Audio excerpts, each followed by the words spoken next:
Hey, what's up, guys? It's Michael Ray. Welcome to Offstage America. A little different atmosphere today. We're at Hendo's Barrel House. Our guest is one of my very dear friends, Dan Henderson, the UFC legend, Pride legend. We're here in his office right now, and we got fighting on one side and wings and drinks being served on the other side. So, how you been, buddy? Good. How you been? Good, man. Thanks for doing this for us. No problem. We were here.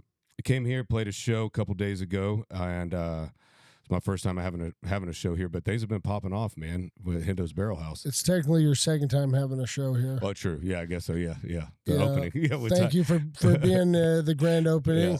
We got our 1 year anniversary coming up in a couple months. That's crazy, so man. Might have to have you come back for that Let's one. do it. We'll make it an annual thing. It's me and Tyler Farr. Yeah, for sure.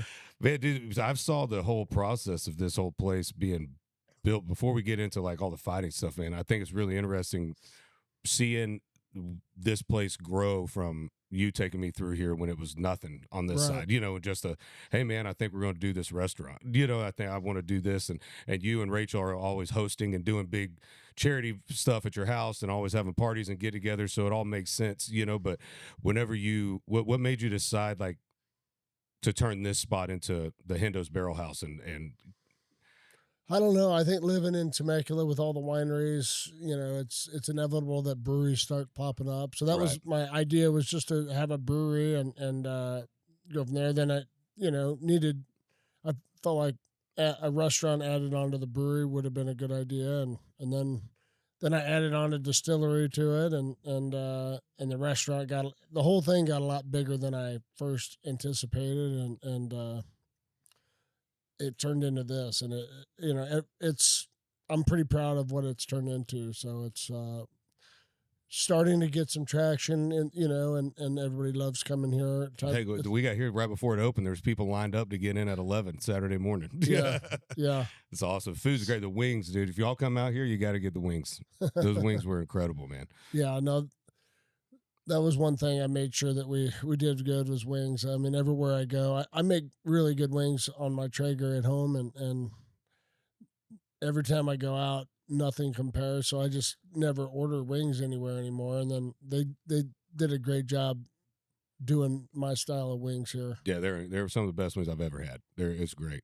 I want to go back for a second to where it all started. Growing up, man, in my world, I've told you this, it was mixed martial arts. We grew up watching, that was my family did. My dad and his buddies wasn't really like, oh, my football team is this, my football team is that. It was Dan Henderson, Randy Couture, we were watching gi tournaments. We were watching Muay Thai tournaments. Like, that's what we watched all the time. So when Ultimate Fighter came out, when, UFC was putting out, when y'all's generation of it was what we grew up watching, and seeing you guys and my dad just being such a huge fan of you and Randy, and all the memories that we have, dude, sitting at the house and fight nights and freaking 50 people slammed in my dad or my uncle's living room, and everybody just, acting like we knew what we're talking about, his head's open, his side's open, hit him, we're not getting punched in the face at the time. So it's way easier to yell at a TV. But I know your story, but I think it's really interesting, man, to go back to, it all started for you with your dad, right? Well, yeah, with wrestling, yeah. and his love for it. Was your father Bill? Was he a wrestler? Yeah, he wrestled, through college, and I think he or through junior college, and then transferred to 4-year university to wrestle there, like Cal State Long Beach, I believe, and they dropped the wrestling program, so he just stayed, finished school, and I think he already had 2 kids at that point, and I guess I was one of them. Yeah. and he couldn't just transfer and change his life around, and so he got his teaching credential and then started teaching, and we eventually moved up to Apple Valley, and there's really not much to do up there other than sports and wrestle each other. Yeah. So we had a great wrestling team up there. Yeah. So his passion was wrestling. Yeah, I started wrestling when I was 5. Yeah. And then my last wrestling tournament was probably in 2001, I think. So I would have been 31 years old. I was fighting and wrestling at the same time, and that was the World Team Trials that year. Oh yeah. So, and they moved the worlds. I only did that year just because the worlds were supposed to be in New York, and 9/11 happened, and it all got canceled anyway. So, but that was the last year that I wrestled. Your brother, is he older than you? Yeah, he's a year and a half older than me. Yeah. So when I was reading your book, man, it was like I learned, even though you're like family, I know so much of your story. It was like I learned a lot reading your book about your dad, and what really stood out was the van. The yellow van. The yellow van, and like all those stories. And we were here for your father's service, and so many memories of so many of you guys, was that yellow van. And right. and what it just seemed like was your father instilled in you hard work, show up, fight through whatever it is, and all of that is ways of life, which makes sense of why you've been so successful through your career and your personal life, is because we have someone knocking. I think someone coming. We got another guest. No, I'm just kidding. But during those years, man, or let me go back for a second. We can edit that, right? Yeah. Clip that. Okay. Wait a minute.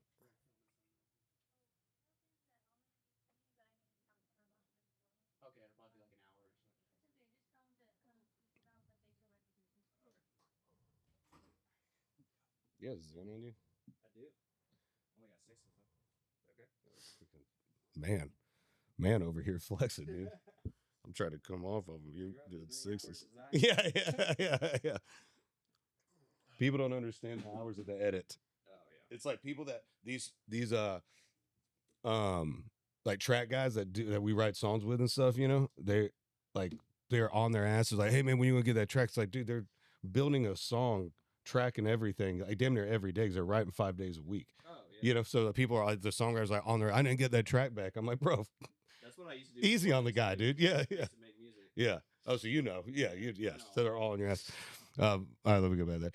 So yeah, the yellow van stood out because it just seemed like that made such an impact of you and your friends and your brother and your family, and what your dad instilled with you guys in that van, driving you all to tournaments. It was like, yeah, there was a lot of wrestlers that have driven a lot of miles in that yellow van. Yeah. How did he do all that? How did he fit all he did? Well, he was a school teacher, so he was kind of on the same schedule as all of us. Oh, okay, that's true. Yeah. So I guess summers were off for him, or like, well, he would teach summer school, and there was a little less wrestling in the summer, but we still wrestled most of the year around, especially when we got older. But being younger during the summer, my dad would have a list of chores and stuff we have to do around the house, and it needed to be done before he got home from summer school. And that was every day. It was a big list. At the Hendo house. Yeah, no, there was no days off.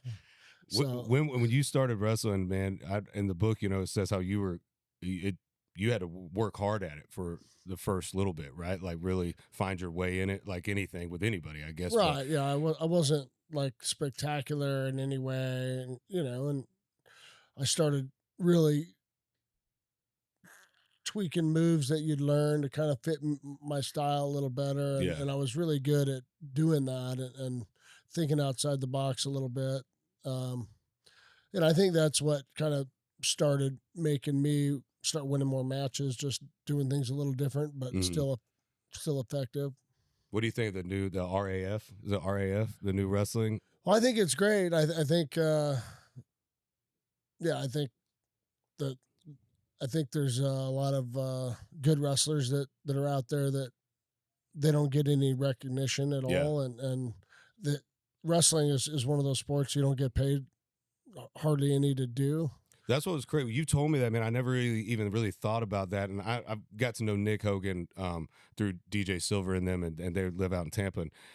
And Nick was telling me about RAF, but like I read about it and seen it, But when we were down there, I think it was right before the first big match or the first big showing of it or whatever. And I was telling him, I was like, man, I said I never really thought about it, but like, there's nothing for collegiate wrestlers after college, really, right? I mean, right, Olympics and then the Olympic team and trying to make the Olympic team. But college is a different style. We're the only country in the world that does the collegiate style wrestling, and I think if we did freestyle and Greco in college, we would own the world every year. Really? Freestyle and Greco. Yeah. Yeah. It's just kids don't focus on that, or wrestlers don't focus on freestyle or Greco until after college most of the time. What is the difference between collegiate and then if you have Greco and freestyle? Well, it's very similar in some ways to freestyle as far as takedowns go, but the scoring's different. Oh, okay. And you're on top or bottom a lot more. And in freestyle, you're mostly on your feet. They'll stand you up quite a bit. They don't do that in collegiate. You get more. You get an extra point if you can hold on to the guy an extra minute more than he held on to you, which I think just slows down the wrestling match and makes it boring. Yeah. You think we're going to see you in some tights at RAF, dude? Get Hendo out of retirement, man. Slave some people. If they threw a Greco side on that, maybe you never know, but definitely not freestyle. Yeah.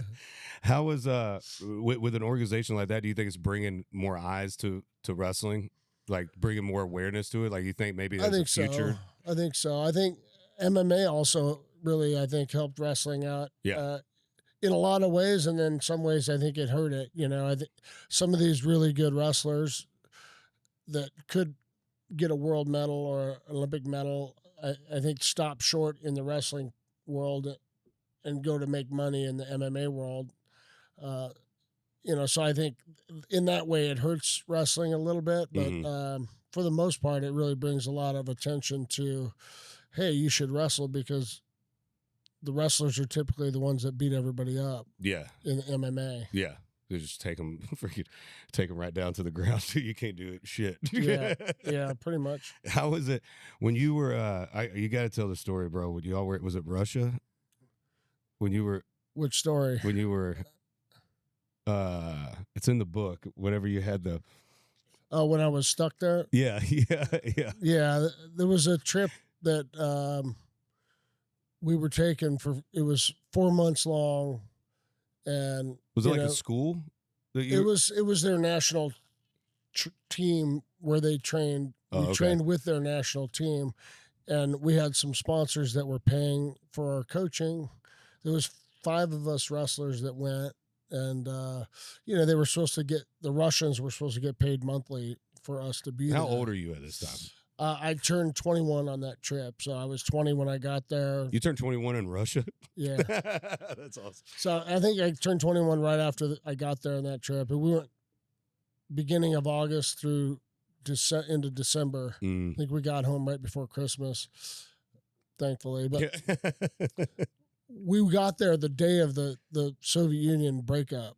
Like, we didn't see anything. We got on our flight. We had a layover in Amsterdam, and we got off our flight and waiting for the next flight that takes us to Russia. And you see all this stuff on the news, all these tanks in Moscow, and it's a big thing. And so we weren't sure if we should get on our next flight, but we went anyway, and we didn't see anything. It wasn't a big deal. I think all of it was for show for the media in the Red Square, and we went to Moscow and then straight down to way down south by the Black Sea in the Crimea area. And that's where I turned 21 down there. And then 4 months later, when we're supposed to be thinking about getting home, I guess we didn't know, but our sponsor kind of quit paying the Russian coaches, and they were owed like 2 months fees, and they weren't going to let us go home until they got paid. And we didn't know anything about it until, we kind of started, and this is pre-cell phone, this is... Yeah, there's no internet on the phone that you're picking up. This was in... Venmoing someone some cash, dude. This was 1991, so... Yeah, there was none of that, and I had a credit card that had a limit of $500 on it, and it was back when you give somebody a credit card and they swipe it through the thing. And, and then they get a carbon copy of it, and turn it into the credit card company to get paid. So, yeah, I ran up a huge bill on that, making phone calls home and talking to my dad and my dad. Some of us didn't even have flights home, so we got word that the Russian coaches were going to be all going to some pro wrestling thing in South Africa, and they were going to be gone for like a week.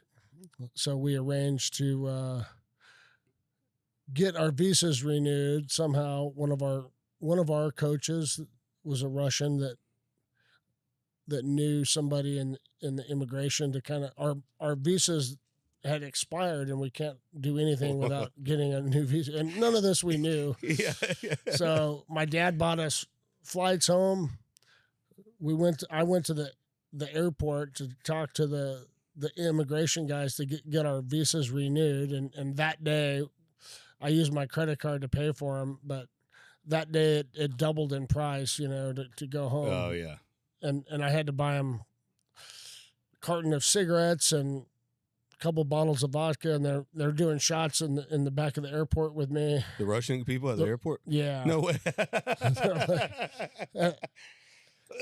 That's amazing. And I'm not sure what and then 2 days later we were back home. So we got on a flight and got out of there and yeah, they weren't real happy that we got out of there, but they ended up getting their money eventually. I was going to say, did they give? Can you go to Russia now? Well, or you want I a think man in Russia? they got paid because I came home and a few months later made the Olympic team, and they put sanctions against me because Russia has quite a bit of pull in the International Wrestling Federation, and they had to get paid before they would let me wrestle in the Olympics. I didn't know that. Yeah, that's so crazy. I did a lot of fundraisers in my hometown. Yeah, and paid the whole 20-something grand that we owed them. So you raising money to pay for all the other? Yeah. That's crazy. I didn't know that. What's it like training with those guys over there? Was the training? It was different? good. The training was awesome. Yeah. It was a total different style of practice. In America, the coach will show a bunch of moves, and then you go try each move, and then maybe at the end you kind of go live. This is, you got almost every wrestler has their own coach there watching them. Some of these better national team wrestlers, and you go and you kind of go fairly hard, but you're not drilling, but you're kind of not. It's a hard drilling. It's kind of hard to explain, but you don't go 100%, but you're trying to do moves and not defend with 100%. Right. Because you got to practice like you're in a fight, right? And then if the coach sees something wrong, he'll point it out right away, and you kind of change it and you go on, and then you do real hard matches. Yeah. And again, the coach is just watching and correcting you if you do something wrong, but their practices were 50 minutes long, and that was it. I mean, that included warm up. It was every minute was accounted for. Yeah. You're going to do a 6-minute match, 11-minute, lighter match, a 6-minute hard match, lighter, and then a lighter match. Every minute was accounted for. And they would do 3 trainings a day. Some of them, one of them was like a weight training. Every morning they line up on the track first thing and kind of do a couple laps and wrestle around a little, pummel a little bit, and and then you go and eat breakfast after that, and then a couple hours later you got your first big practice, and they line you up, and you pair up with a partner, and that's your partner for the day. So that's who you're working with the whole day. You don't have to, and you're getting your ass kicked by the same guy all day. Same guy all day long. Did you think some of that helped you when you went to the Olympics right after, like some of that different training of 100%? Yeah, I mean, and like I said, they would point out things that when you'd mess up, they'd point it out right there and you'd fix it. Yeah. And yeah, I mean, I came and made the Olympic team without even being anywhere close to the top 10 in the country before that. So, and I went up a weight class from my previous time. And What were you before? I was wrestling 163, and then when I made the team, it was 180.5. Oh, okay. So yeah, it was, and I cut quite a bit of weight even to get to 180. Yeah.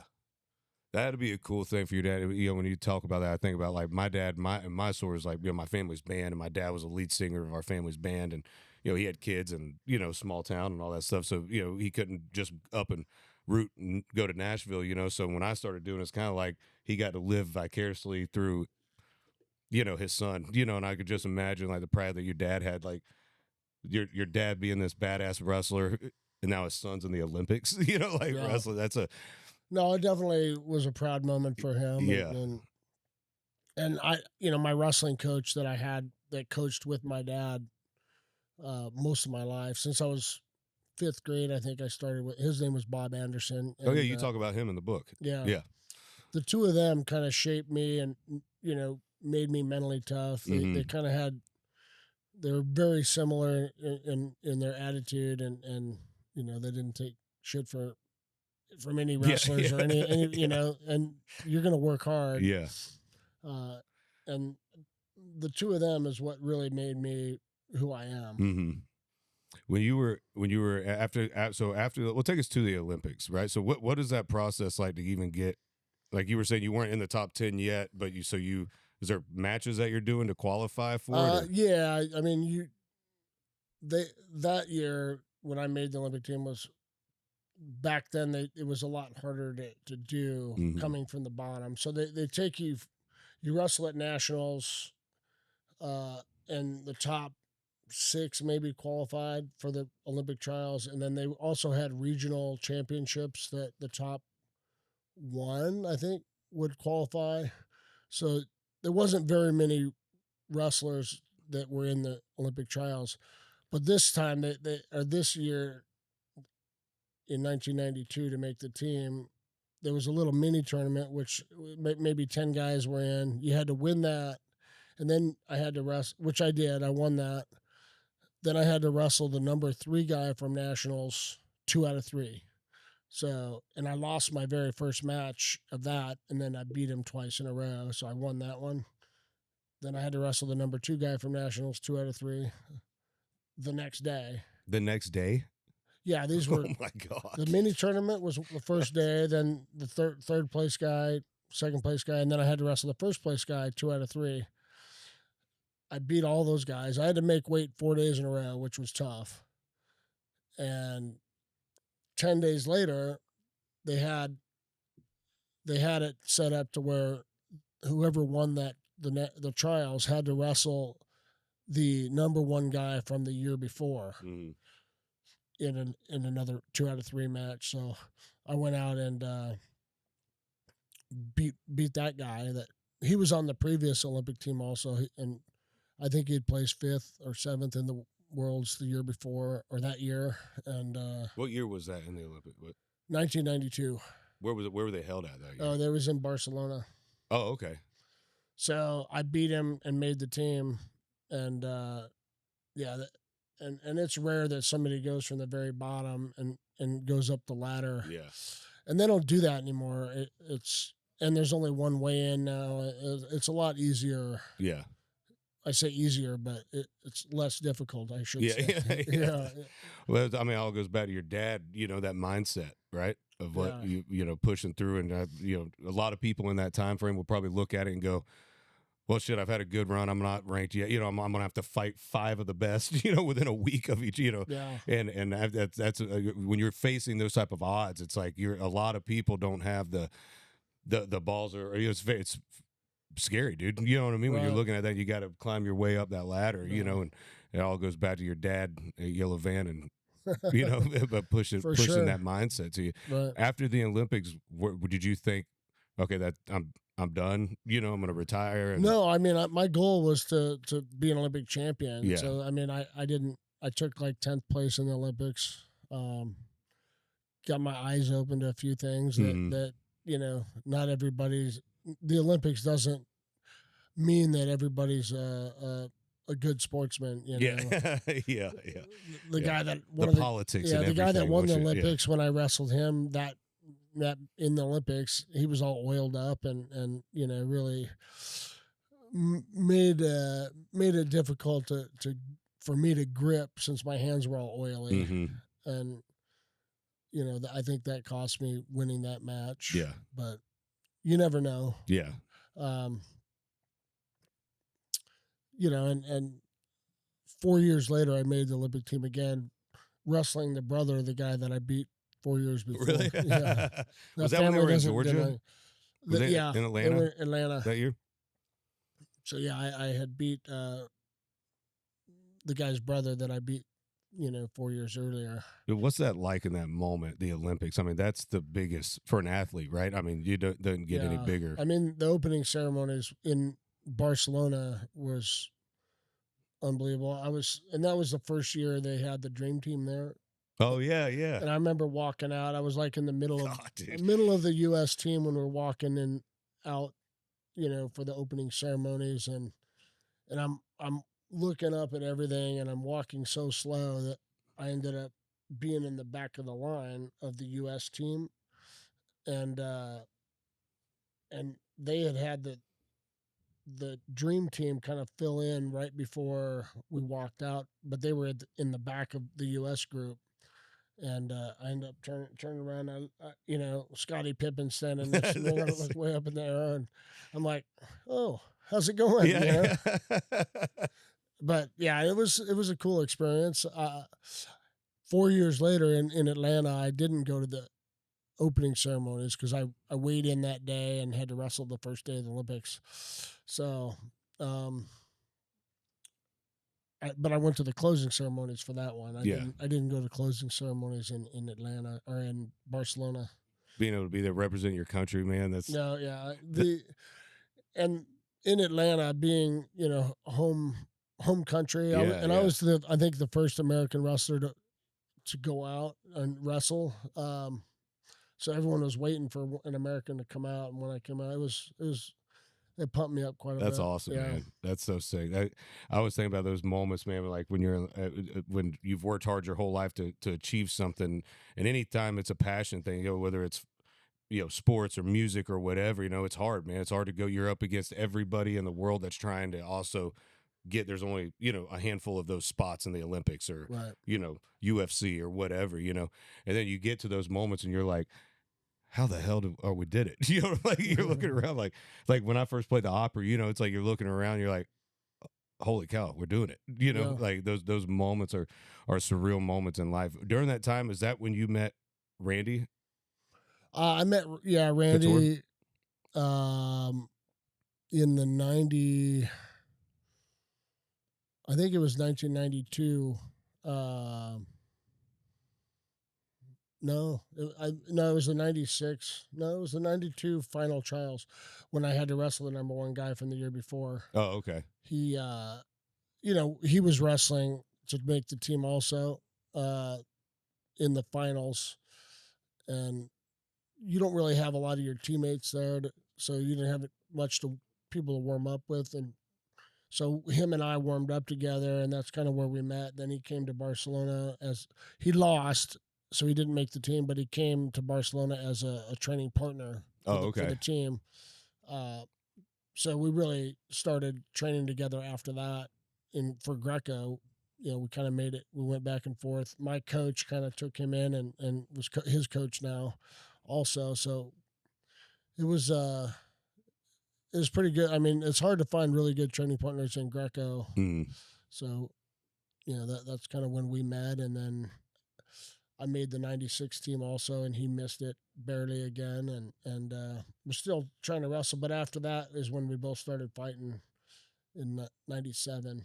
Because he kind of told me, so did he kind of figure out like, hey, dude, we're doing these, there's these guys that'll pay you to go get in a ring and fight, like. Well, we obviously the UFC was on TV, and we saw it on TV. Yeah. And we're like, that'd be fun to do, but I don't think I want to go against the big 350 pounders, And coming from wrestling when there's a lot of weight classes, I didn't feel, but so he, unbeknownst to me, put in an application to the fight in the UFC, and he got denied. And I guess he really wanted to start fighting. So somebody he knew that was in that world, there was a fight down in Brazil that it was a tournament style. There was a heavyweight tournament and then a lightweight. And the lightweight tournament was like 175-ish and below.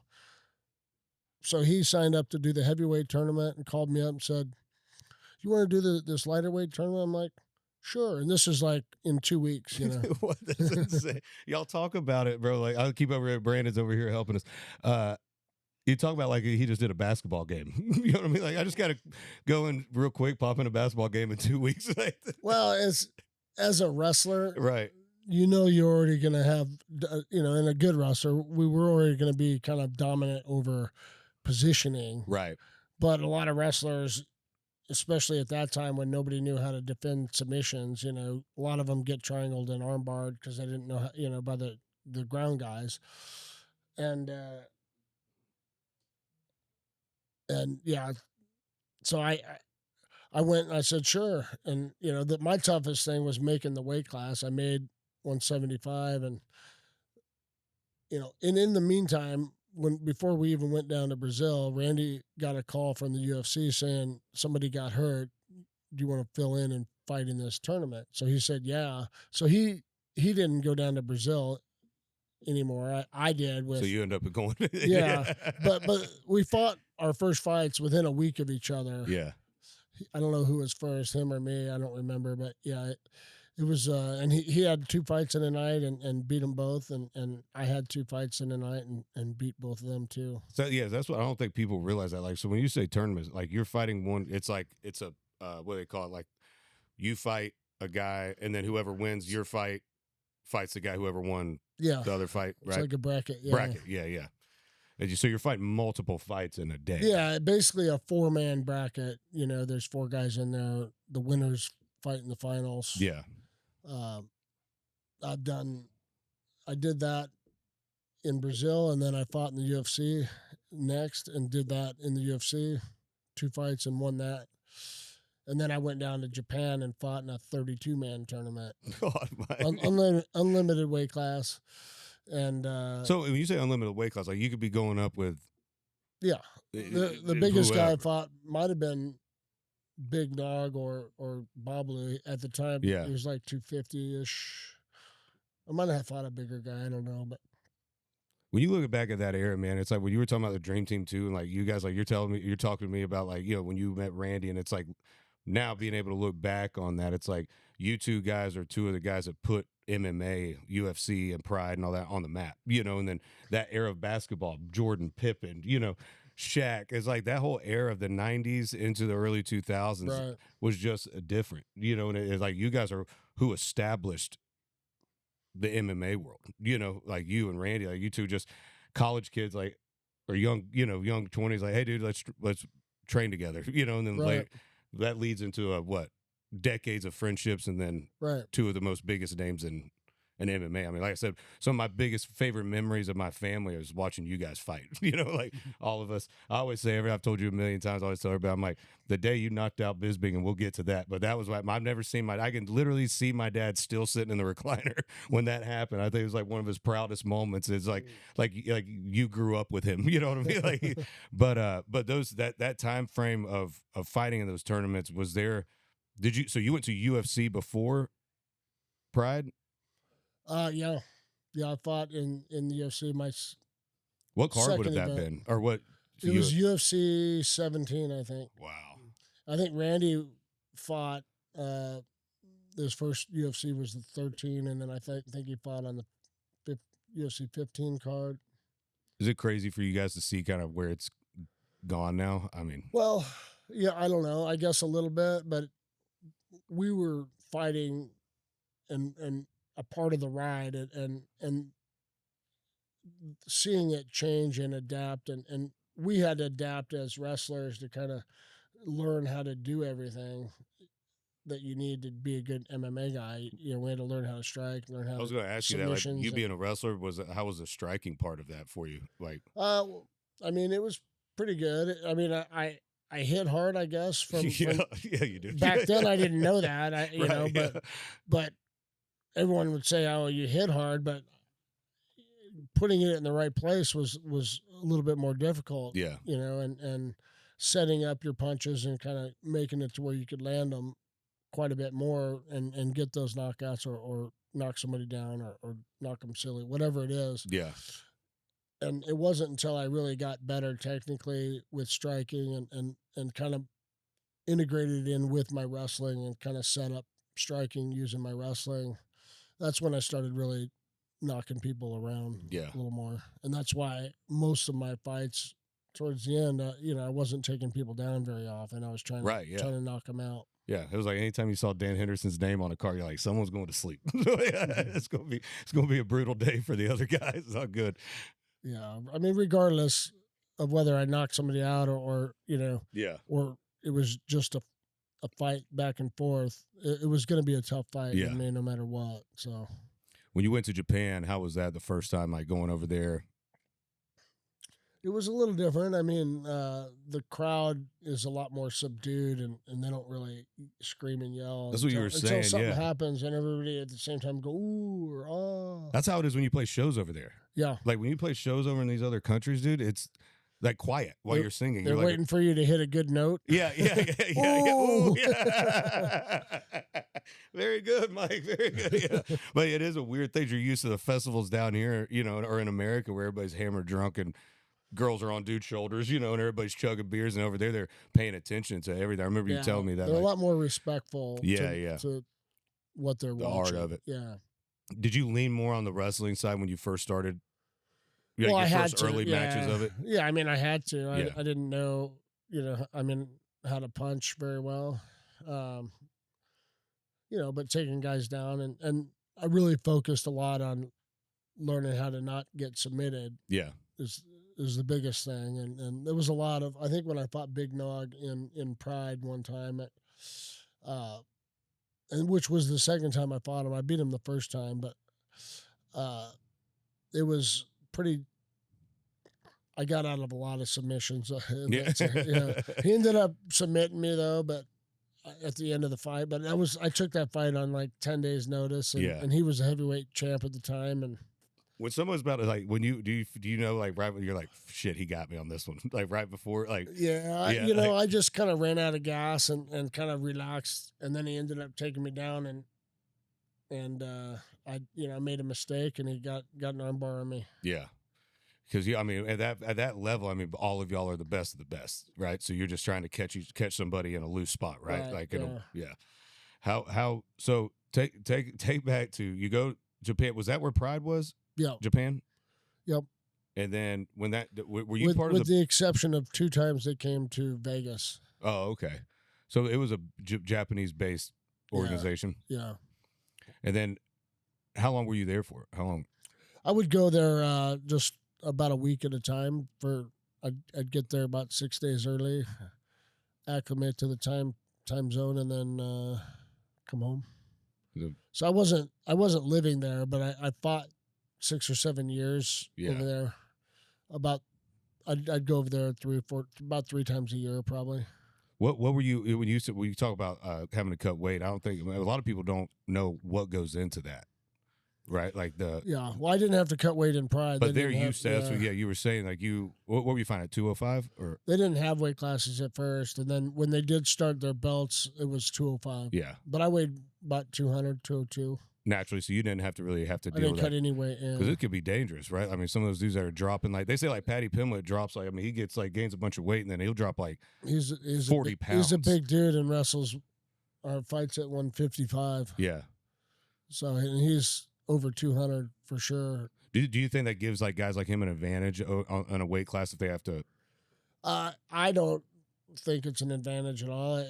At some point, it hurts you to cut too much weight. Yeah. And you can't perform the way you would. I mean, some of these dudes are dropping 20 It just pounds. zaps your energy a lot of times. And but some guys can handle it just fine. Some guys don't perform as well. It's kind of more of that. It probably helped you, like, in your fights that you didn't have to cut all that weight, right? Because it's the day before you weigh in, right? Is that what it is? Yeah. The day before, so you're drained. I mean, I've talked to some dudes that are like, man, we've been in saunas with the sweatsuits on, and like you see these dudes having to like be pulled out. You know, Yeah, I know it's cutting weight makes it a little bit difficult to perform to your best. Yeah, if you cut too much weight. So even when I cut down to 185, it wasn't that bad of a cut. A couple times, it wasn't a good cut, but for the most part, I preferred to fight 205. I didn't mind fighting the bigger guys. Yeah. It was all about, to me, it was all about positioning. If you get in the right position and you're making the guy kind of carry your weight and wear him out, you're a little quicker and plus I hit just as hard as the big dudes. Right. So. Yeah. And UFC bought Pride, right? Is that, yeah. And so whenever they got bought, then your contract, you negotiated a new contract with UFC, or did they bring They brought everybody over, but they had to negotiate one with me. Yeah. Who was your first fight UFC? After that, after they bought Pride, it was Anderson Silva. Because I had two belts in Pride. That's right. I had the 180. There it was 183, but I had that belt and the 205 belt that I took from Vanderlei. Oh yeah, those are some y'all had some battles. Yeah. The first one, that was my first Pride fight, was against him, and then Chuck Norris? And then he was my last Pride Chuck fight. Norris was at that? Yeah, he was at my second one, not the first one. That's awesome. That was my last Pride fight, and my first Pride fight was Vanderlei Silva. Really? I didn't know that. I didn't really put it together till just now. Yeah. Yeah. I mean, so I remember when we went, you were there when Bader fought Fedor, and Ryan Bader fought Fedor in LA for Bellator.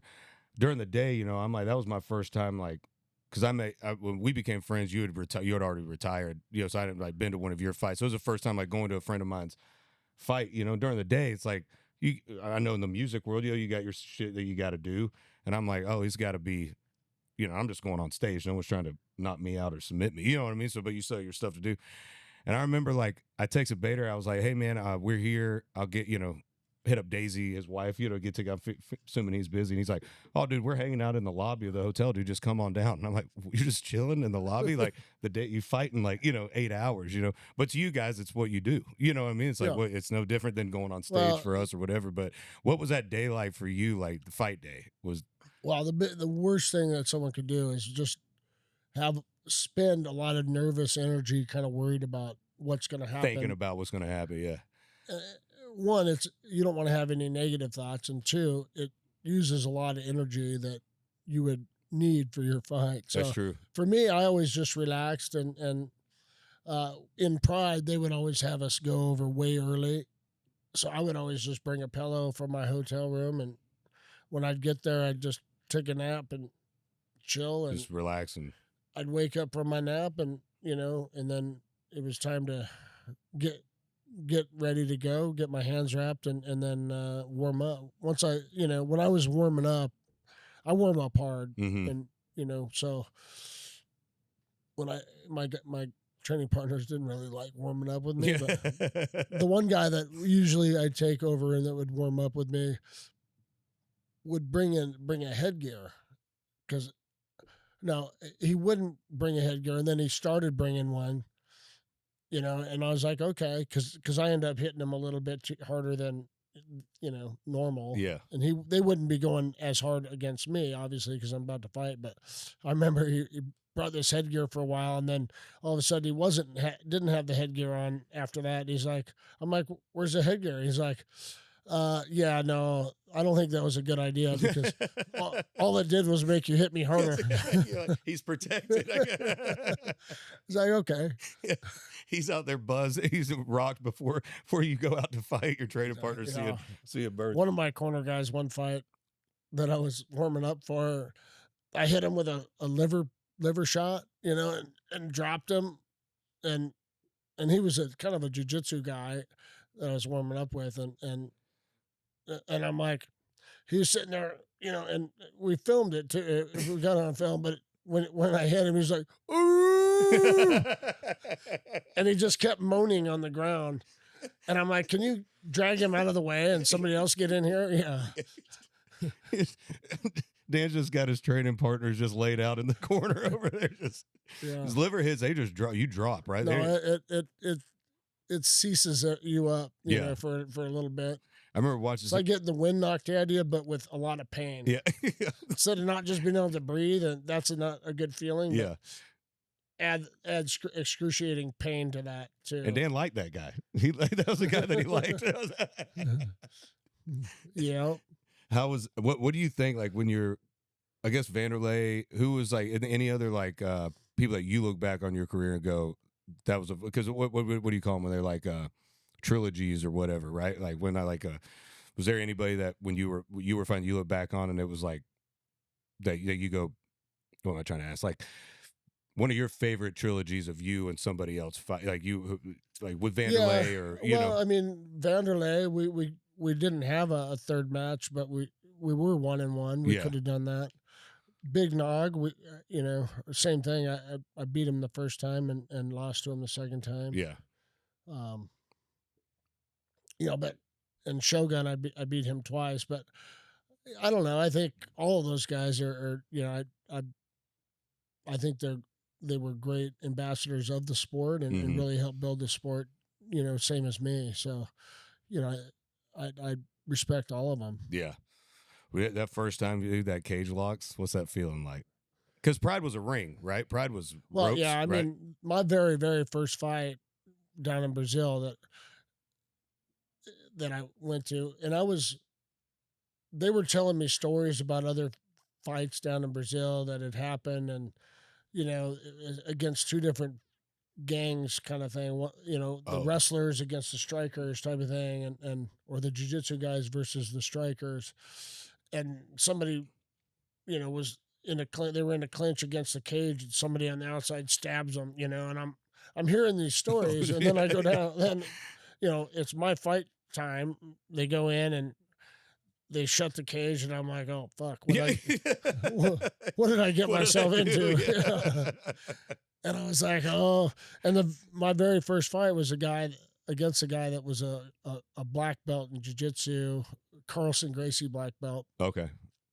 And, you know, I didn't know I wasn't very good I had 2 weeks notice. So I didn't really train much other than just getting out of arm bars and triangles or trying not to get in them type of thing. So I went out there and, you know, we were flopping around a little bit more than, you know, when I look back, I'm like, holy shit, I suck. You know? But you know, it was a learning curve for everybody. Yeah. Everybody was learning. They didn't know how to wrestle either, you know. Right. So I ended up getting on top, and it was right when in the U.S. they were kicked off of regular pay-per-view. DirecTV was the only way to get it. Right, so off of cable they got kicked off, and they were really trying to clean up the sport. So this Brazilian organization had told the referee if there was like 5 unanswered punches to the face, you know, stop the fight. And they're not used to that in Brazil. Right. They you know, to the death almost, you know. And it's crazy. I remember being on top of him and just punching him. I kind of had him stuck in a spot, but most of the punches were glancing or not even hitting him in the face. They, you know, I kind of wasn't hitting him, or he's blocking with his hands. He was hurt, but not that bad. Right, like they should have let the fight go, but they stopped it, and then everybody just started throwing shit into the cage and trying to get into the cage. And luckily the cage was like, you know, like the UFC cage is like 6 foot high. Yeah, yeah. This was like 10 foot high. Oh, okay. And I was like, thank God, you know. And you see video of the guy like holding the cage door shut, you know, and people punching him trying to get in. Oh my God. And I'm like, holy shit, I'm gonna die, you know. and they finally got everything calmed down, and then there was a big standstill for a while.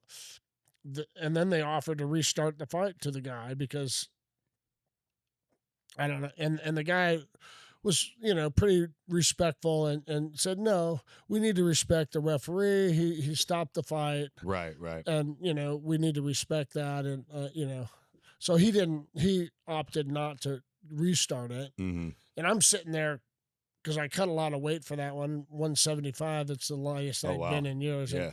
And I'm sitting there cramping and sitting on the floor of the cage, not knowing what's going on because it's in Portuguese, and I had no idea what was happening. Oh, that's right. Yeah, you don't even know what they're saying. Yeah. So I just know people stop throwing shit at me. I knew that. Yeah. So that was my first fight, and then 45 minutes later, I had my second fight in there against an American wrestler that he had beat a stand like a Muay Thai guy. Mm-hmm. And that fight was pretty quick. Though he shot a double leg on me, and I guillotine choked him. And when he was standing up holding on to me, and he first round, and he fell backwards like 20 seconds. Oh shit! Yeah, that's great. So that was my first fight event. How was when you're fighting over there, like you said, like there language barriers, there's all this, like, does that come in? I mean, because you're not really talking to the dude when you're fighting, right? So I wrestled internationally, so I mean, I was used to that. I wrestled all over different countries in Europe most of the time. Yeah. So that wasn't the competition and the prep for competition mentally. I was good at. Yeah. I mean, because I had competed. Most of these guys that fought MMA, they didn't come from 20 some years of competition and at the highest level at right. With the Olympics.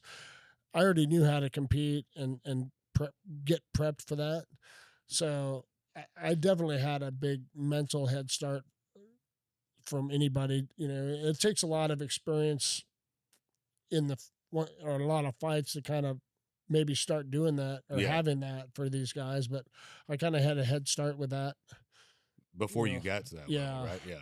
How was whenever, because I was thinking back at that time, like we were saying earlier, like that era of athletes, whether it be baseball, it was like even baseball, you had Mark McGwire, Sammy Sosa, all these like the home run derby, Barry Bonds, all that. It was like basketball, just elite athletes. MMA starts blowing up, and then when Spike TV came out, and then Ultimate Fighter came out, it was like that's when all of a sudden it was like I grew up watching I remember watching VHSs of like UFC 2, or whatever, back when there was no rules to it, and there was 3 rules. Was that no eye gouging? No eye gouging, no fish hooking. Okay, no kicking the nuts? No, you could do that. You could kick in the balls back then? Yeah. Oh, that'd have been my go-to. Yeah, it was like no headbutts were legal. There was no eye gouging, no fish hooking, and there was one more. I don't know. That's insane.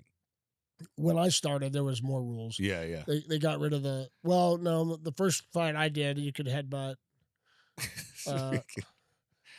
When you're in a clinch with somebody like that, like are you like digging your head in, or someone like, or when you're down, when someone takes you down, or when you took somebody down? Sometimes you push with your head, but dude, my very first fight in Brazil against the jiu-jitsu guy, I was on top of him one time, and he wrapped his arms, grabbed his elbows around my head, stuck his chin in my eye, and I couldn't get away.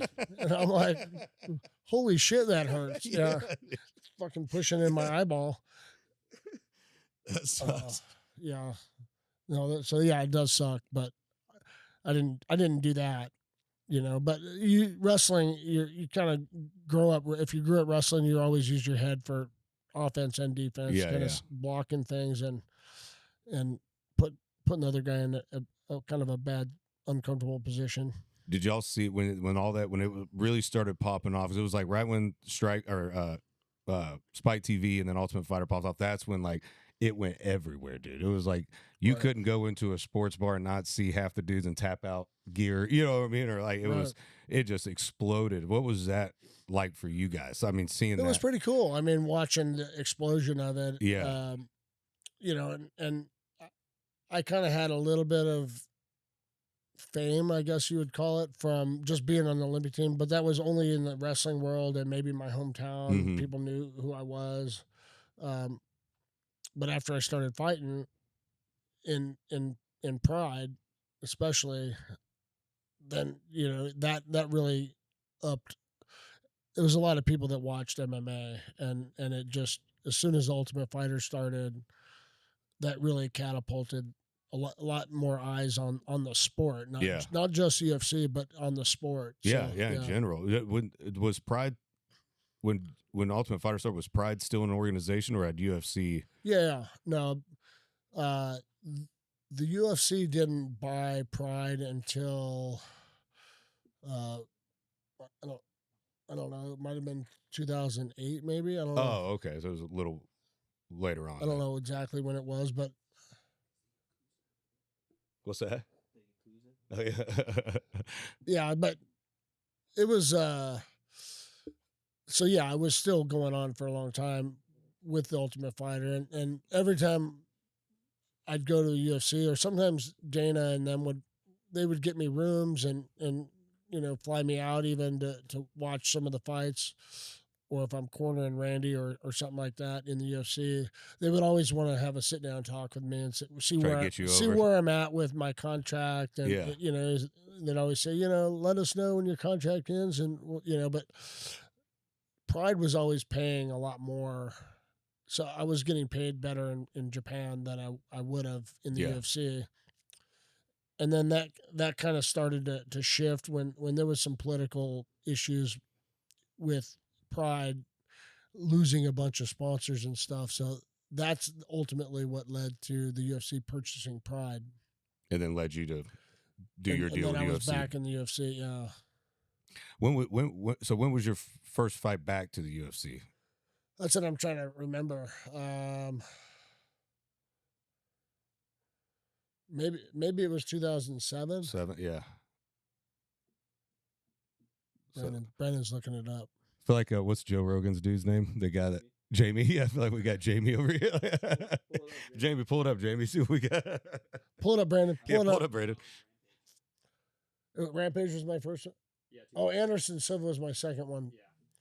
So yeah, it was Rampage, and literally my youngest daughter, who's 18 right now, was supposed to be born, and I had to bump up the date of when she was born a couple days because I was leaving or had to leave to go to fight Rampage, and they wouldn't change the date. Mm-hmm. I should have just called Rampage and say, "Hey, tell them you can't do this until later. I'm having a kid." Yeah, but yeah, so it was a C-section. It was scheduled. I just bumped it up about 5 days. So y'all have a little Danny and then go to so fight.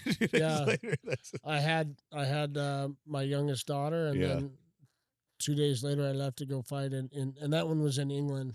Oh, okay. At the O2 Arena and oh yeah, I've played that place. That place is awesome.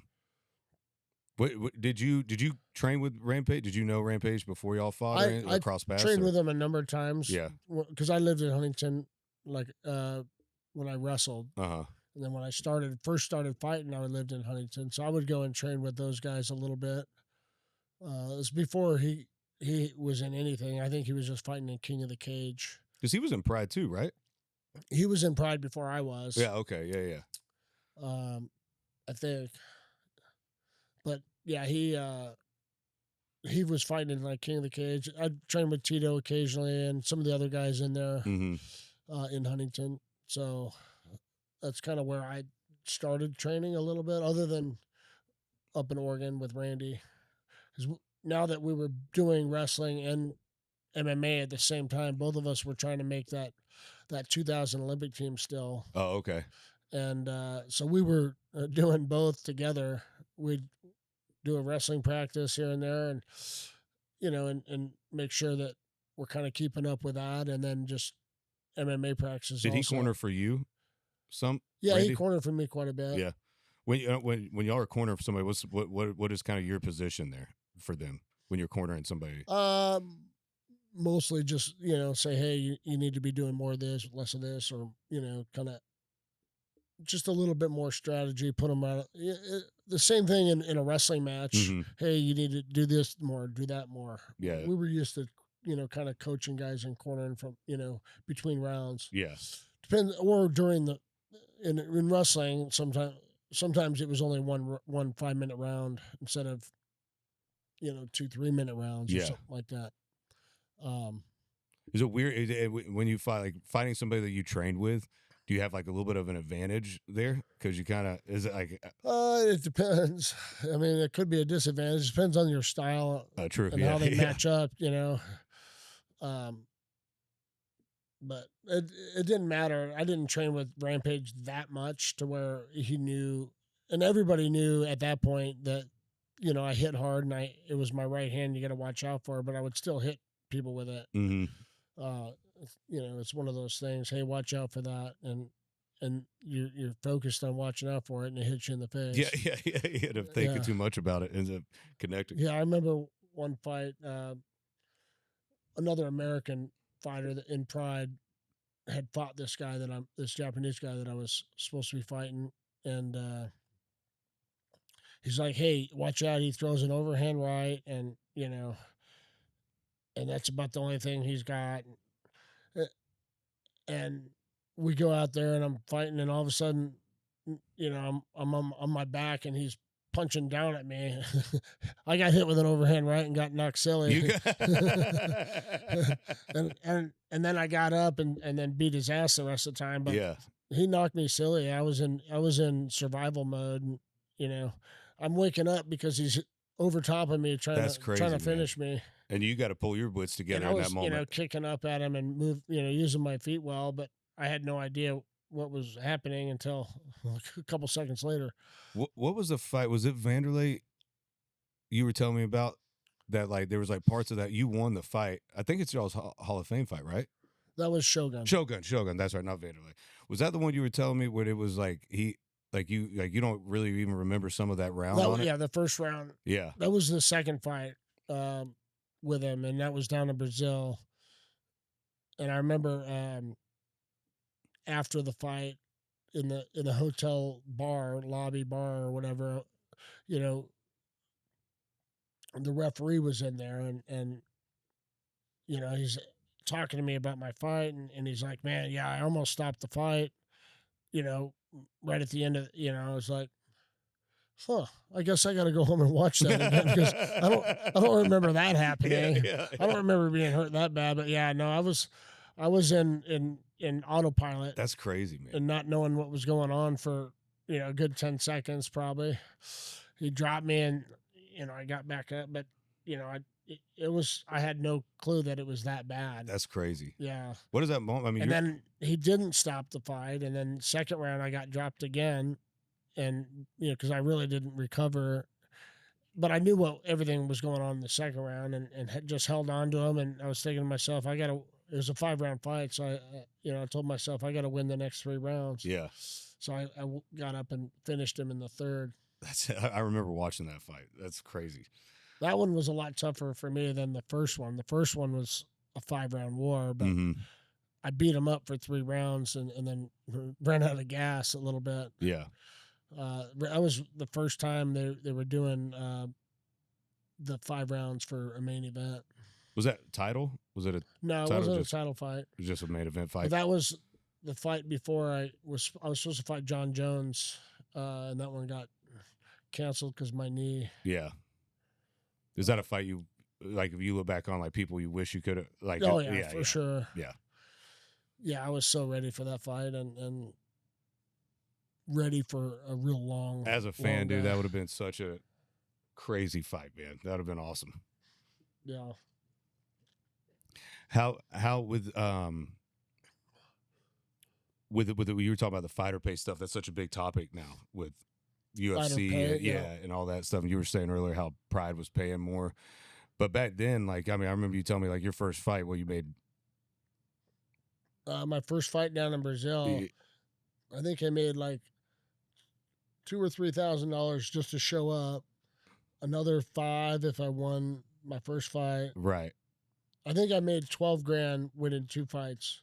So that time winning the tournament, yeah. You're like, that's a lot of money, you know. Like, well, for sure, especially a wrestler that doesn't get paid anything. Yeah.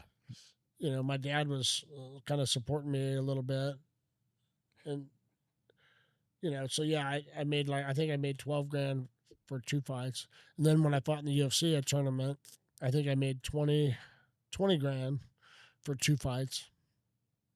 It was like, you know, $3,000 or $4,000 to show up, and then a little bit to win the first one, a little more to win the second one. Yeah. But I don't think people realize, like, when y'all are fighting, like, you still have to pay your corner. Like, there's a lot. It's like in the music business, it's like, okay, you might book so-and-so we'll just, for easy math, say $100,000 or whatever, right? But Right. like 45% of that has gone to commissions of management and other stuff, and then you got to pay your band and your bus and all that stuff. So it's not like you're walking out, with, hey, it was $100,000. You're walking. I mean, you're getting paid good, but it's not a lot's coming out of that. You know what I mean? So for you guys, y'all don't have health insurance, right? No. On any of that stuff. So you don't have, and you're paying for your cruise flight, your hotels, No, all they, that, right? they pay for that. Oh, they did. They pay for travel for you and your corners. Oh, okay. I didn't know. It depends on your contract. Got you. Most of the time, it's there. And Pride was flying me business class, first class or business class, and flying an extra like 3 corners instead of UFC just does 2 usually. 2 corners. Yeah. What do you mean by that? What? Coaches or oh, corners. coaches. Oh, yeah. okay, yeah. Out and then I would get a lot more tickets in the stands for my people. So I would get 6 front row and 4 right behind there, or something like that, second row type of thing. And they would, most of the UFC fighters didn't even get tickets, or they would get 2 at the most. So that carried over with my contract of when UFC bought Pride. I'm like, no, that stays the same. That stays, yeah. Yeah. So I had some bigger perks coming from Pride than a lot of the guys did in UFC. What was those after parties like after y'all won? That's what I'm jealous I missed out on, was the Hendo after party of They're always fun. Yeah, I could only imagine. Win or lose, they're always fun. Yeah, but obviously you're a little more in the celebratory mood when you win. Yeah. Whenever what was it? It was Vegas, like one of your favorite places to fight, or what? It was probably one of them. Yeah. I didn't fight in Vegas that often. I think less than. Yeah, I fought twice in Pride there, and maybe only twice in the UFC. Oh, really? I guess I just assumed that they were Bisbing and DC. I think might have been the only 2 that I fought there. Yeah. In the UFC, and then Vitor Belfort and Vanderlei in Pride. Oh, okay, yeah, Vitor was Pride too. Yeah, that's right. So, do you think? I mean, with the way that the fighter pay stuff is now, like, how do you feel on that stuff? Honestly, I don't even know how much they're getting paid now. Yeah, it was kind of hard to know back in the day. It was always, you're not supposed to talk about it because they didn't want other people to get, know that somebody's getting paid more than they are. Type of thing. Yeah, I think it should be out there publicly. Yeah, and fighters can either ask for this or whatever they want, knowing what everybody else is getting paid. But the UFC didn't want that. Yeah.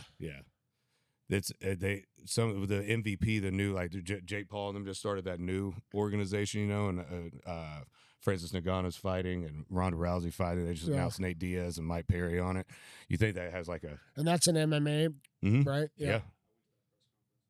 Oh, did you? Oh, you did? Oh, that was in LA? Oh, I didn't know. How was that? It was cool. Yeah. That's awesome. Do you think? I mean, I feel like it's healthy, like, to have, like, it's kind of like with WWE and AEW wrestling. It's like having that competition. Like, we grew up, it was Monday Night Wars. WCW and WWE. UFC's kind of been the. I mean, they own the whole field, right? I mean, like, there's really no competition with them now. They really haven't. I think for the last 10 years they haven't really done much in the way of really building up certain guys. Yeah, I was saying about that. I would say, like, because when I look back on, like, watching you guys fight, you and Randy and Chuck and Rampage and that era, it was like, sometimes I'm like, did I hit the age now where I'm like, my generation was better? You know what I mean? But when I look at, like, there really isn't that. I mean, you can name multiple Hall of Famers in your generation. Multiple people that were household names from mixed martial arts, and now I don't know if it's just gotten bigger, because now there's a fight every weekend. Before it was like, it's definitely watered down once every, yeah, it's like there's a lot. And most weekends I don't recognize any names on the card. Yeah, same. So which is kind of hard for me to predict anything. Right. Yeah. Yeah. Everybody's coming. I've been trying to watch more fights now and I do watch a lot more fights than I had prior to opening this restaurant. But now we're kind of a sports bar, so I've been watching a lot more fights. Yeah, y'all show the fights here, right? Yeah. Every fight. Yeah. So if you're in Temecula, California, come to Hendo's Barrel House Fight Night. You get to watch a UFC fight with a UFC legend. Yeah. And get some great wings on top of it. It's awesome. Yeah, for sure. It's fun. So are y'all got any plans for the year anniversary of this place? We're trying to figure that out now, what we're doing. Definitely need to get somebody singing in here. Get me and Bobby Pinson and run Tyler's crazy ass back through here. Yeah. Might have to do that. That'd be fun. Over now, what's cool about this place too is like upstairs, the glass where you can see into the gym, which is where the octagon is and where y'all host the fight nights. Right. How many you do fight night about every 2.5 months now. 2.5 months. 5 times a year. So we've been on this next one next month is going to be the 23rd time that we've done it. So it's pretty cool. We get quite a bit of people in here, about 800 people in. Yeah, it's in there. awesome, man. And some of them are in the VIP, which is upstairs, that's right above the cage, so the view is really good. And everybody, like, so if you is that like a VIP ticket? Yeah, people buy. Yeah, you get a VIP ticket for upstairs. We do. Yeah, we do. There's tables you can get as well, and then we have about 500 chairs downstairs. What I love watching those fights, man, is it's like it's the people trying to they're trying to make their name, dude, and these people come out banging. They go right. Yeah, I mean, ready to freaking. A lot of them, they're green a little bit, so their defense isn't the best, or their offense, but because the guy's defense isn't, there's a lot more action in these amateur fights. Yeah, and we do a kids show too, a kids MMA fight, kind of is like an undercard. Usually 8 to 10 kid fights, which they have a little bit different rules. It's no striking to the head at all, right? And they have gear on, right? Yeah, they have headgear anyway. Yeah. And certain submissions aren't allowed. They wear shin guards and, so, but those are pretty entertaining as well. Yeah. And then right after that, the amateur starts. And, there's been some really good knockouts and good fights in there. We stream that as well. A lot of the families. Where can people watch it stream-wise? People can watch that at combatsports.com. Oh, Combat Now? Combat Sports Now. Oh, okay. Combatsportsnow.com. Yeah. Yeah, this place is a special place, man. It's awesome. How anything else, man? Any new? Well, yeah. I did start a foundation. I've been doing a charity event for 2 or 3 years, but I was picking charities and using their 501c3 to raise money for them. Now to make life a lot easier, I started my own foundation, and then I'm going to be doing the same thing, supporting 2 different charities in our annual pig roast and golf tournament. And throughout the year, I'm also getting companies to sponsor at-risk and low-income kids and to come into my gym for a year. And then we're also doing a veterans program to where, some of these vets that come back, sometimes they don't have much money. They can't afford a gym membership, or they just need that kind of community to support, help them mentally and physically, just to kind of give them another purpose of doing something in a family type atmosphere that helps lift them up instead of just being lonely at home. And then, that's why the suicide rate's been so high with them. They just need more support. Yeah. They come back over here and just feel like, what do I do now? And all the battles. So that's what I'm went through. The 2 biggest things with the foundation is helping vets and first responders, and then just trying to put a kid either focus more 12 to 20-year-old kids. You know, they come to a point in their life where they could go this way or that Yeah, way, man. and you know, trying to help them, kind of give them a choice to go the right way, Yeah. and really to help them make better choices, and you know, hopefully maybe even make a career out of MMA or whatever it is, but just make them a better person. Yeah, I mean, some people don't. I don't think a lot of people that might not watch MMA or might not grew up around it or whatever.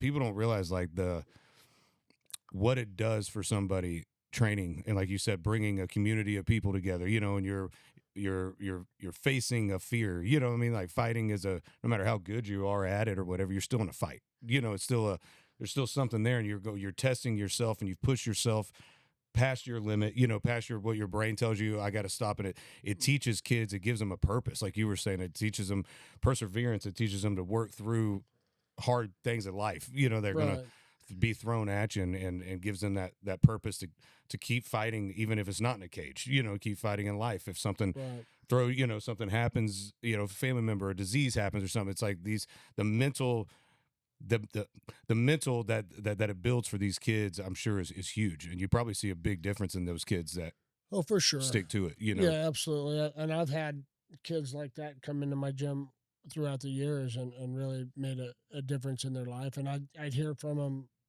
years later, even wrestlers that I've coached a long time ago, just it made an impact on their life to really give them a sense of, you know, setting goals and trying to reach them, Yeah. not just in MMA or wrestling, but outside of the gym, being able to have an ambition to do something in life. Yeah, give them a purpose to push forward on stuff. Right.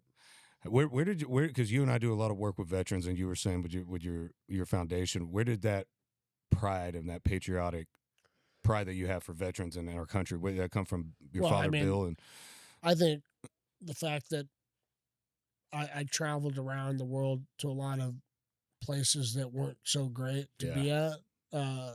And then you'd come home and see how great we have it here in America, and then making an Olympic team and listening to the national anthem played, listening to... That gives me chills just like you say. Well, That's yeah, freaking me awesome. too. Yeah. Well, and I remember distinctly a guy named Kevin Jackson was wrestling at freestyle final match against the Russians, and the match was real close. It was a tied score, and they ended up giving Kevin Jackson some points on a thing that was a little bit questionable, but I don't think it was questionable at all. Like they thought they went out of bounds, but he didn't, type of thing, and got the points to win, like a sudden death type thing. Okay. So he won the gold medal, and the guy was protesting, wouldn't shake his hand after the match. And and I think they probably still do it, right after the match is when they do the medal ceremony. I think they wrestle one match, and then they do the medal ceremony for the match right before. So when he was going to get his medal, the Russians started singing their national anthem, and all the Americans, and this is in Barcelona, so all the Americans that were there overpowered that with our national anthem when they're playing it, when he's getting his medal. His gold medal. And every time I hear the national anthem, it brings back that memory. Yeah. And you know, just the patriotism that's there, and in me, it kind of helped grow it in me, being a part of representing our country in the Olympics. Yeah, I tell people all the time, man, when you travel around, like you were saying, you really see how other countries are and how good we have it over here. Yeah. You know, like no place is perfect, but I'd rather be here than anywhere else. You know, For and sure. and then those men and women that lace up boots to go and give us a country where we can pursue happiness, where we can, you know, hop in a yellow van and go and pursue a wrestling career, make a career out of something that is your passion. You know, we get to do that because those men and women, and you and I've been fortunate enough to meet a lot of those men and women. And that's a huge sacrifice that they give. Hear their stories. Whether it's their, you know, giving up family time Yeah. not watching their kids grow up because they're always gone. Not knowing Having if they're not the coming best back. relationship Yeah. because they're always gone, and and then even the ones that don't make it back, that's the ultimate sacrifice, and Yeah. somebody needs to be there to kind of support them. And Yeah. the ones that do make it back, some of them really need a lot of support. Some of them are good to go, but some of them, a lot of them do need a lot more support than they're given. Yeah, I mean, those guys, those men and women, they see hell firsthand, Yeah. and then come home, and there's no way you're the same person Right. coming back. There's no way that you see those things and have those, people shooting at you or constantly trying to, every day you're going, is this, Right. could this be the day? It's for sure. Yeah. So I'm very patriotic, and I know our country's the best country in the world, and Absolutely. it's because of our military. Yeah. What charities do you know what your charities are for this year's? Yeah, this year it's it's called Veterans Exploring Treatment Solutions. It's kind of more of a psychedelic ayahuasca type Yeah. thing that they send these guys to, and their success rate on the first time going has been about 80%. Wow. A lot of these veterans are like I said, the suicide rate is unbelievable, and just for them to be 80% cure rate, or I don't want to say the word cure, but success rate, we'll call it. And then the second time, it's in the, if they go twice, it's in the 90% success rate as far as, changing people's lives. And I think it's a newer type of treatment that some of these guys are just getting a lot of benefit from. So, and then the other charity that we're doing is Vets for Child Rescue. So it's these veterans, a team of veterans go and they locate kids that have been taken or child trafficking, go out and locate them, and do an operation to bring the kid back, and also they have 100% arrest rate on Wow. on the people that did do the kidnapping or taking the kids. They work with the local law enforcement, and they go around around the world to do this, and so that's the second charity that we're supporting this year. Is the golf tournament filled up already, or can people still? The golf tournament, we just put it out there for people to start purchasing it. So I'm guessing it'll be gone within a couple weeks. Yeah. It'll fill up real fast. Well, this episode will be out, so y'all get on if you're a golfer. Where's it going to be at this year? It's in Temecula. It's called Temecula Creek Inn this year. So it's a great course in Temecula. So. And then the next day. And then the next day, that's on Friday of Labor Day weekend, and then Saturday of Labor Day weekend is a pig roast, and that's at my house. Yeah. This might be the last year at my house. I think we're is it? We might be outgrowing it, and the wife is the wife might be done with it being there. Yeah. Well, a lot of people don't know this is also where they got married. We got married at my pig roast, yes. And that was 11, now almost 12 years ago. Did you think? I mean, was it something when you started it? Was it something you're like, hey, let's do this annually and bring charities in and give back? Because you do a lot of charity work and give back a lot. Yeah, this is the third year of the golf tournament, fourth year of the pig roast being a charity. Oh, okay. Event. For at least a few years before that, I was thinking about turning my pig roast into a charity event because, I would usually just pay for everything and it would be just a party with my friends and family and other people would come to. Yeah. And then I'm like, I'll start charging money and just turn it into a charity event and kind of do some good with a fun time. Yeah. So that's what started it. And the first year I supported Randy's GI Foundation. Okay. And we raised like 10 grand, which is not bad, but we didn't. And when we did the golf tournament, that really brought in a lot more money and a lot more people to come. So the golf tournament year, the first year of the golf tournament, I think we raised $65K for that charity. Wow. Holy cow. Yeah, and then last year we did almost doubled that, so like 60 and like 125K or something like that we raised for That's two different awesome. charities. So this year we're hoping to double that again. Yeah, man, that's incredible. And saying the pig roast party, only invitation if pretty much you or if you're part of the golf tournament, right?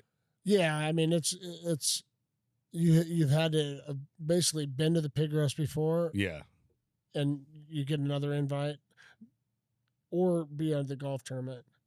And sometimes you don't get an invite to the pig roast if you came from the golf tournament and you're not golfing that year. So Yeah.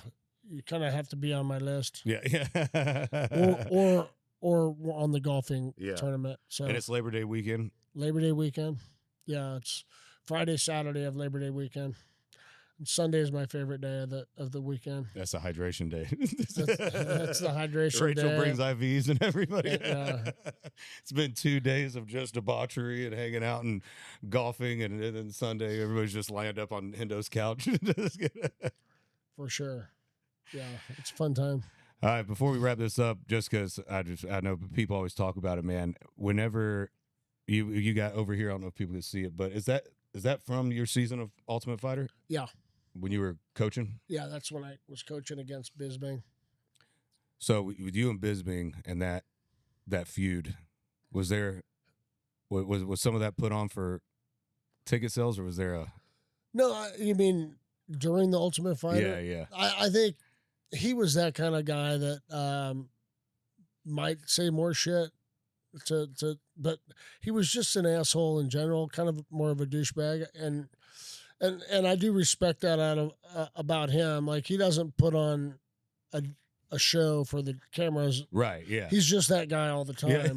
Yeah. So you got to respect that. Like, he wasn't like a John Jones that prays after a fight and says great, and then goes out and does a bunch of coke with some sugar. So, and yeah. Bisbing was who he was himself. no matter what. Yeah. So you got to respect that. And I do, but he was still, to me, he was kind of a douchebag and just, whined about everything and so it was real. But when we went to fight, it wasn't like I was mad at him or, right. It was just business to me. And, he's kind of a douchebag, and there's a lot of people out there Makes that it a are little easier douchebags. to hit. Yeah. And I didn't hit him that extra time just because he was an asshole. Right. I hit him. I did that when I fought Vanderlei. Mhm. When I knocked him out, I did the same exact thing. I just didn't get as airborne. Yeah. With that follow-up punch. Now your logos, it's like the Air Jordan logo for Michael Jordan. Yeah, it's the Air Hendo logo. Air That's Hendo. what they call it. Yeah. So yeah, that and I've heard he was kind of upset about that logo, but I'm like, he's not even in it. Yeah, he's not on it. Yeah. It was just me in there. Yeah. We do a fishing tournament, or that's not a tournament. We do Fins and Feathers, which is Clay Guida and Chad Mendez's outdoor organization. Yeah, Chad Mendez, yeah. And so we go do these fishing trips, bluefin tuna trips. They're awesome. They're a lot of fun. If you're a fisherman, look up Fins and Feathers and hop on one of these charter trips. And there's a theme night one night on the boat where everybody dresses up, and Chad is hitting everybody up, and he's like, "Hey man, we're gonna do Dan Henderson theme night." And I'm like, "Does Dan know about this?" He goes, "No, he's not." And so Sierra's daughter has this incredible costume of Dan, or she dresses up like Dan. You've seen it, people have seen it. We probably got a photo we might be able to throw up on there. And so we're on the fence. I go, what the heck am I? So I'm in a Bisbing shirt or whatever. I had the black eye patch. Sierra came out to Dan's walkout song with the flag, and with one of your short, like a pair of your real shorts. What it? Yeah. And then she had my real belt too. Oh, that's right. Yeah. She brought the real belt on it. It was a fun time, man. Well, dude, thanks for doing this for me, man. I really appreciate it. No worries. Thanks for having me on. Anything else we need to push? Anything that coming up with the restaurant or? Yeah. So we did a raffle last year, and you were in part of that too. So the winner of the raffle would get to golf I would join their team for so many holes, and you were on that Yeah. as well last year. Yeah. I think I did sell more raffle tickets than you. Oh, But you did, yeah. It's your name's on it. Mine's, you gotta keep friends that humble you, you know. but we are doing it on, and we're offering that online this year, so people can buy those early and get the raffle. Where do they go for that? Hendo's Golf Tournament. HendosCharityGolf.com. Yeah, HendosCharityGolf.com. We're giving away one foursome in a raffle, and I'm gonna golf so many holes with them. How many holes? I'm gonna golf 9 holes with the raffle winner, and so it's a foursome and up to $1,500 worth of travel. Oh, that's awesome. So yeah, I mean, it's pretty cool. That's great, I man. didn't know we were doing that, so that's pretty badass. Anything? Trying to think. Book. If y'all haven't read his book, Amazon. Yeah, it's called Hendo. It's on Amazon and BarnesandNoble.com, I think. Okay. Yeah, and it's just called Hendo, the American athlete. Anybody that's seen the first few episodes of Offstage America, we filmed in my living room at my house, and I got your book in the background. So if you see it in there, that's a book. Y'all got to get it. Make sure you read it. It's great. I've been one of my best buds for a long time, and I learned a lot of stuff reading the book. You know, but I try to wrap this up with something positive, man. I feel like the world's all negative, so much division and everything on here. So ending it with something that we hope that we leave the next generation something. We're all standing on the shoulders of the generation before us, and what we leave is a legacy of who we were, and, Right. and our mark on it. Any advice that you would give, or anything that you would leave for anybody right now that Oh, I don't know. I mean, just my biggest thing is people just need to respect other people, and Yeah. and that's one of I think the biggest things that's lacking is just respect for other people, and Mhm. and it could be your wife, it could be your business partner, or whatever it is. Just be more respectful, and be a good person. Yeah. Awesome, man. Well, thank you, brother. I love you, man. Appreciate you doing this. B, thank you, dude, for setting all this up for us last minute. Was it the night of the show when I came up to you and I was like, hey, dude, I think we could throw this together up here. But if you're in Temecula, come see Hendo's Barrel House, catch a fight night. When is the next one? April 25th. April 25th is the next one. Get tickets. HendosFightNight.com. Golf charity, Labor Day weekend. What's the site? Hendo. TheHendoFoundation.com. And y'all come see us here in Temecula, man. Temecula's a great little town, really cool spot. But Hendo's Barrel House is where you want to go. So thank you guys. Love y'all. Yay, let's go, buddy. Peace out. Cool. That actually worked out perfect.